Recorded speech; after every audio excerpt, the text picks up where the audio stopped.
Hello hello, aujourd'hui j'ai envie de te parler de fidélité et d'infidélité dans le couple. Si tu ne me connais pas encore, je suis Caroline Verdier, love coach et mentor relationnel. J'ai créé l'oracle d'une rive à l'autre pour te connecter à ton intuition et si c'est pas encore fait, abonne-toi pour avoir des vidéos toutes les semaines pour te permettre d'être 100% toi-même ensemble, c'est-à-dire dans la relation à l'autre et trouver ta liberté dans la relation à l'autre. Le sujet de la fidélité, c'est un sujet qui est revenu pas mal ces derniers temps dans mes discussions avec des clientes, avec des personnes de la communauté, et du coup j'ai eu envie d'en faire une vidéo et de te partager mon expérience par rapport à la fidélité, à l'infidélité, te dire un petit peu comment j'ai vécu ça, ce qui se cache parfois derrière, et puis te partager mes apprentissages sur le sujet. Alors évidemment, je te partage mon expérience, je te partage pas une vérité universelle. Je t'invite à avoir ton propre discernement et à regarder ce qui résonne et ce qui ne résonne pas pour toi. Alors ma première expérience de l'infidélité, j'étais adolescente, j'avais un petit copain et puis il était avec une autre fille en me disant quelque chose du style oui mais ça voulait rien dire, etc. etc. Heureusement, j'étais pas vraiment amoureuse à ce moment-là, ça m'a plus fait mal dans le sens, je me suis plus sentie humiliée de vivre ça plutôt que vraiment blessée par la perte de ce mec-là qui n'était pas d'ailleurs pas une grosse perte.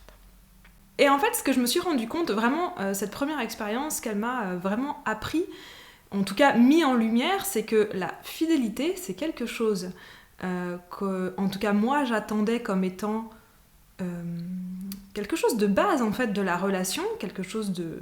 ça va avec le couple égale fidélité, et qu'apparemment, c'était pas pour tout le monde pareil. Et qu'en fait, c'est pas quelque chose dont on discutait, en tout cas moi, c'était pas quelque chose dont je discutais avec mes copains à l'époque. Et, clairement, moi j'ai grandi avec, je pense, comment dire, les représentations du couple, comme je pense comme beaucoup ici, la représentation du couple, le couple qui est fidèle, qui est exclusif, vraiment la base, on va dire, de ce qu'on a comme modèle, en fait, vraiment les modèles de base. Et c'est pas quelque chose que j'ai remis en question à ce moment-là. Vraiment, moi, ce qui a été mis en lumière pour moi, c'était cette différence entre ce que je croyais étant de base, un truc inné, on est en couple, on est fidèle. Apparemment, c'était pas pour tout le monde pareil, et du coup, ça m'a demandé, moi, de voir les choses autrement, ou en tout cas de me dire, va peut-être falloir que ce soit un truc qui soit discuté, pour pas que je me retrouve encore une fois dans ce type de situation. Donc ça, c'était ma première expérience de la fidélité au niveau de l'amour. Peut-être des digressions au niveau de la fidélité amicale, au niveau des amitiés.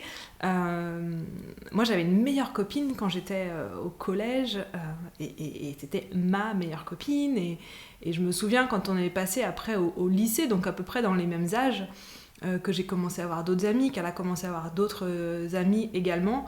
Ça a été aussi hyper difficile pour moi de vivre cette...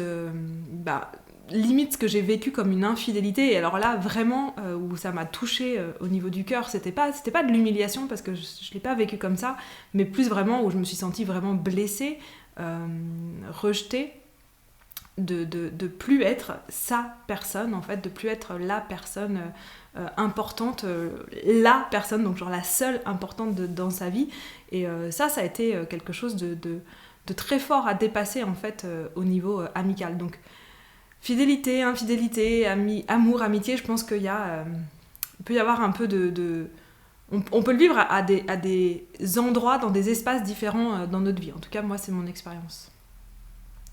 Dans les autres expériences que j'avais envie de te partager, une expérience où moi j'ai été trompée, donc par contre plus tard dans une relation où j'étais amoureuse, une relation qui était importante pour moi, une relation qui avait quand même duré un certain moment. Et de ça, qu'est-ce que j'ai appris de ça ? À part que ça fait mal. Je crois que mon apprentissage à ce moment, la manière dont j'ai vu les choses à ce moment, c'était de me dire, quand il y a infidélité comme ça, de la part de l'autre, c'est qu'il y a quelque chose qui ne va pas dans la relation. Moi, je l'ai beaucoup pris comme étant... je suis pas assez, je me sens pas assez, je suis pas la bonne personne, je peux pas lui amener tout ce dont il a envie, et donc c'est pour ça qu'il a besoin d'aller voir ailleurs. Et je l'ai vraiment pris comme je suis pas assez bien. Je suis pas assez bien pour que ça n'arrive pas. Je l'ai vraiment pris contre moi. Évidemment, aujourd'hui, avec le recul, je sais que c'est pas du tout... c'est pas ça qui se joue, en fait. C'est pas du tout ça qui se joue. C'est pas du tout centré sur la personne en face, mais bien sur la personne qui vit le truc. Et donc, moi, je l'ai vraiment pris comme ça, comme c'est contre moi. Et c'est très destructeur, en fait, de vivre les choses comme ça. Je pense vraiment aujourd'hui que cette infidélité, elle avait rien contre moi, et elle avait tout à voir avec lui, la manière dont il vivait, dont lui, il se sentait dans sa vie, dans sa relation à lui-même. Et quel était l'enseignement de cette situation pour moi ? Bon, déjà, je crois que j'avais déjà pris l'enseignement de ma première situation, c'est-à-dire que c'était quelque chose dont on avait discuté. C'était pas attendu comme étant normal, donc c'est quelque chose qu'on avait discuté. Pour autant, ça ne suffit pas. C'est pas parce qu'on discute et qu'on se met d'accord que ça va jamais arriver. Un des enseignements que j'ai eu à ce moment-là et que j'ai pu réappliquer plus tard dans ma vie, c'est quelque chose qu'on a besoin de reparler, en fait, de parler régulièrement et plusieurs fois, en fait, dans un couple. Et c'est pas une fois et c'est fait pour toute la vie. Moi, à cette époque-là, je l'ai pris contre moi, je voulais pas le voir, j'avais l'impression qu'on pouvait sauver notre couple. Et du coup, ce que je me suis rendu compte aussi, c'est que j'avais la capacité de passer au-delà, en fait, de l'infidélité, et que c'était pas quelque chose qui allait tout casser. Donc en fait, ce que je me rends compte également, c'est que donc c'est pas la situation de l'infidélité qui me pose le plus de problèmes, c'est le mensonge. C'est le fait de pas savoir, c'est le fait de pas discuter, c'est le fait de pas être transparent. C'est vraiment ça qui me pose le plus de problèmes, et que je vis vraiment très mal, et qui me paraît juste pas possible. Et puis il y a beaucoup cette idée qui me vient en tête en me disant mais moi j'aurais pas fait ça, moi je serais pas comme ça, voilà, il y a beaucoup de ça, je crois, à ce moment-là qui se joue pour moi. Et en fait, je me prouverai à moi-même quelques temps plus tard que pas du tout. Puisque j'ai été infidèle. Ça, c'est une partie de ma vie que j'aime pas trop parler, tu vois. C'est pas le truc super glam. Je me sens pas super confortable, hein, même d'en faire une vidéo. Mais j'ai été infidèle à un moment donné dans cette relation, et en fin de compte, j'ai rien dit non plus. Donc... mais je crois qu'en fait, le fait de rien dire, il va beaucoup avec la honte de se regarder dans le miroir, en fait, et de se dire, mais en fait, je suis cette personne-là. Et déjà, de se le dire à soi-même, c'est... déjà, d'oser se l'avouer, c'est super dur. De le dire à quelqu'un d'autre en face, et genre que l'autre sache aussi que je suis cette personne-là, c'était juste insurmontable pour moi. Je pense que ça a été... et à la fois destructeur de me voir sous ce jour-là, et à la fois une manière d'accepter l'autre, l'autre étant n'importe quelle autre personne dans le monde, beaucoup plus facilement. Parce que à partir du moment où je me vois agir comme ça, où je sais que j'ai aussi cette manière de faire en moi, parce qu'on a tout en nous, hein, on est fidèle et infidèle, en fait, à l'intérieur de nous, déjà de base. On est bon et mauvais. Je pense qu'on a toutes les qualités et les défauts, on va dire, en nous. Mais à partir du moment où je l'ai vécu, où je me suis vue là-dedans, où je me suis observée là-dedans, je crois que ça m'a vraiment énormément ouvert ma capacité d'acceptation de l'autre. Parce que se voir avec ses ombres, en tout cas moi c'est vraiment ce que ça m'a appris, c'est que je me suis vue dans une situation qui ne me plaisait pas, je voulais pas être cette personne-là quelques mois ou quelques années plus tôt, et quelques mois plus tôt, je voulais pas être cette personne-là, et j'ai été cette personne-là. Donc en fait me voir dans ces ombres-là, me voir agir de cette manière-là, au départ ça m'a vraiment permis de mieux accepter les ombres des autres, en fait, et donc de mieux accepter qu'on n'était pas tous... Déjà, j'étais pas meilleure que les autres, j'étais pas supérieure aux autres, et ça arrive. Maintenant, qu'est-ce que ça veut dire dans une relation ? Pour moi, ça veut dire qu'il y a un besoin, en tout cas la manière dont je l'ai vécu, c'est qu'il y avait un besoin qui n'était pas nourri par la relation, et que je ne voulais pas regarder, que je n'ai pas voulu mettre en lumière dans la relation. Et d'une certaine manière, j'ai été nourrir ce besoin autrement. Le besoin qui n'était pas nourri, il n'avait pas besoin forcément d'être nourri par la personne avec qui j'étais en relation. Ça aurait pu être moi qui le fais autrement, parce que parfois on a besoin d'adrénaline, on a besoin de nouveauté, on a besoin de variété. Tout ça, on peut le nourrir dans sa relation sans que ce soit l'autre personne qui nourrisse ce besoin. Donc c'est tout plein de questions en fait que je ne m'étais pas posées. Et en fait, vraiment, ce que je me suis rendu compte aussi à ce moment-là, c'est que j'avais pas En fait, je savais pas vraiment ce que je voulais. Je me laissais plus porter par mes besoins de manière réactive, de manière instinctive, mais je n'avais pas vraiment de conscience et je ne posais pas vraiment de conscience sur ce qui était vraiment important pour moi, sur c'était quoi nourrir mes besoins, c'était quoi mes besoins même en tant que tel. J'avais pas du tout mis de conscience là-dessus et donc du coup je réagissais plutôt de manière instinctive et automatique. Sans réfléchir à ce qui était important pour moi. Et du coup, ça, c'est vraiment un apprentissage, en fait, post cette relation, mais qu'est-ce que je veux dans une relation ? Qu'est-ce qui est important pour moi ? Qu'est-ce que j'attends de l'autre ? Qu'est-ce que je suis prête à donner dans la relation ? Qui je veux être dans cette relation ? Voilà, c'est tout plein de questions, en fait, que ça m'a amené à me poser par après pour pouvoir, moi, continuer dans ma vie relationnelle. Et du coup, j'ai envie d'en arriver à aujourd'hui et de comment on gère ça aujourd'hui avec Eloa. Donc, si tu m'as déjà entendu parler ou si tu nous as entendu parler dans une vidéo, tu sais qu'on fonctionne avec ce qu'on appelle un contrat de couple, qui est qu'est-ce qu'on attend l'une de l'autre, qu'est-ce qu'on est prête à donner l'une à l'autre dans notre couple, et c'est quelque chose qu'on rediscute régulièrement. Et donc, la fidélité, c'était un des points qu'on a abordé le plus très rapidement en fait dans notre relation. La fidélité, l'exclusivité, la transparence par rapport à ça, et ça c'est quelque chose qu'on a discuté très vite. Et c'est quelque chose qui, à mon sens, en tout cas nous dans la manière dont on a de voir les choses, qui est hyper importante qu'on mette en avant pour pouvoir avoir la capacité en fait de répondre nous-mêmes à ce contrat et d'avoir la capacité de rester en lien, enfin pas en lien, mais de rester... de faire ce qu'on a dit qu'on ferait, en fait. Je pense que ce qui a été le plus difficile pour moi à vivre, c'est de ne pas être la personne que je pensais être, de ne pas être la personne qui pouvait faire ce qu'elle disait.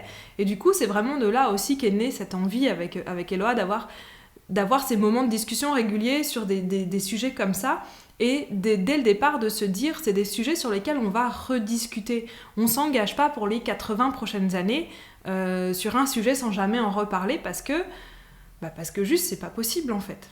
Parce que juste on est des êtres humains et on a envie de grandir, on a envie d'évoluer, on est constamment en mouvement, en changement intérieur, et donc on peut pas se demander de s'engager sur des choses comme ça ad vitam aeternam, et que ça nous paraît logique d'en reparler régulièrement.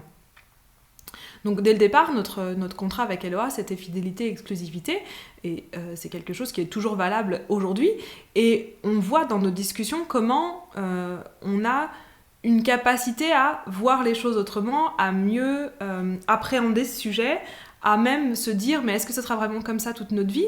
Est-ce qu'il n'y a pas d'autres manières de vivre l'amour ? Alors aussi, spoiler alerte, il y a d'autres manières de vivre l'amour maintenant. Est-ce qu'il y a d'autres manières pour nous, en fait, dans notre création de couple à nous ? Est-ce qu'il y a d'autres manières de vivre la relation, de vivre l'amour ? Et est-ce qu'on a envie de le faire autrement ou pas ? Et aujourd'hui, c'est vraiment des questions qu'on peut aborder ensemble, qu'on peut aborder sans aucun problème, en fait. Parce que dès le départ, on a choisi que l'une des qualités qu'on voulait pour notre relation, c'était la transparence. Ben voilà, c'est des choses qu'on peut aborder. Est-ce que c'est toujours des discussions faciles à avoir ? Non, c'est pas toujours des discussions faciles à avoir. Ça vient faire parfois remonter des choses au niveau de la jalousie, au niveau de l'autre est à moi, et puis est-ce qu'elle me rejette moi ? Est-ce que c'est contre moi ? Est-ce que... Tous ces trucs-là, évidemment que ça remonte, mais aujourd'hui on a créé un espace où on peut le poser. On peut nommer ce qui se passe pour nous et on peut le déposer, et l'autre le prend en compte dans la conversation et on avance comme ça ensemble. Pour moi, en tout cas, ce qui est le plus important aujourd'hui, c'est la transparence. Donc c'est vraiment nous ça qu'on met en avant avec Eloa, c'est si un jour on n'est plus aligné avec les termes du contrat, on en parle et on discute de comment est-ce qu'on veut faire et de ce qui peut être fait autrement, et on regarde ensemble quel est le meilleur ajustement pour nous dans notre contrat de couple. Donc, et cette transparence, je trouve qu'elle est hyper importante dans l'idée de on ne décide rien ad vitam aeternam et régulièrement, continuellement, on rediscutera de ces sujets-là. Je crois que c'est vraiment ça que ça m'a appris, en fait, tout mon parcours relationnel, tout ce que j'ai vécu, le fait d'avoir été trompée, d'avoir trompé, en étant amoureuse ou pas amoureuse, enfin, toutes les différentes manières que j'ai eues de vivre ce lien à la fidélité, à l'infidélité. C'est vraiment ça que ça m'aura appris, c'est un truc... qu'on ne peut pas attendre de l'autre, et qu'on ne peut même pas attendre de soi ad vitam aeternam, et que c'est quelque chose qu'on va avoir besoin de discuter et de rediscuter régulièrement. La manière dont l'autre agit n'est jamais contre moi, ça c'est quelque chose vraiment que j'ai appris de ce parcours-là, et que du coup, ma manière d'agir n'est pas contre l'autre, mais j'ai quand même besoin de prendre en compte qu'est-ce que ça va avoir comme impact sur l'autre. Et ça, c'est vraiment la partie difficile, je trouve, de se positionner en restant aligné en relation. Puis c'est bien tout l'objet de cette chaîne, c'est comment est-ce qu'on peut être 100% soi ensemble. Donc, c'est pour ça que je te parle de ça maintenant. Et ça demande vraiment à s'écouter régulièrement, à s'écouter dans ses besoins, à s'écouter dans ses envies, son désir aussi. Et puis également... à avoir cette capacité à s'exprimer dans ses besoins, ses envies, son désir. Ça, c'est tout. Si un jour ça t'intéresse vraiment d'aller vraiment plus loin dans ces sujets, c'est tout ce que je fais dans le programme de l'initiation. La prochaine cohorte, elle va commencer au mois de juin. Donc ça, c'est tout ce que je fais dans l'initiation. Si t'as des questions, tu m'écris, tu m'en parles, tu me laisses un commentaire et on peut en discuter. Et c'est comment, en fait, est-ce que j'écoute mes besoins ? C'est quoi les besoins relationnels ? Qu'est-ce que je peux attendre de l'autre ? Qu'est-ce que je peux pas attendre de l'autre ? Ou est-ce que je vais trop loin ? Ou est-ce que, non, c'est normal d'attendre ça de l'autre et je suis pas non plus moi avec moi toute seule et on est vraiment dans une interdépendance, on n'est pas dans une indépendance à outrance. Et voilà.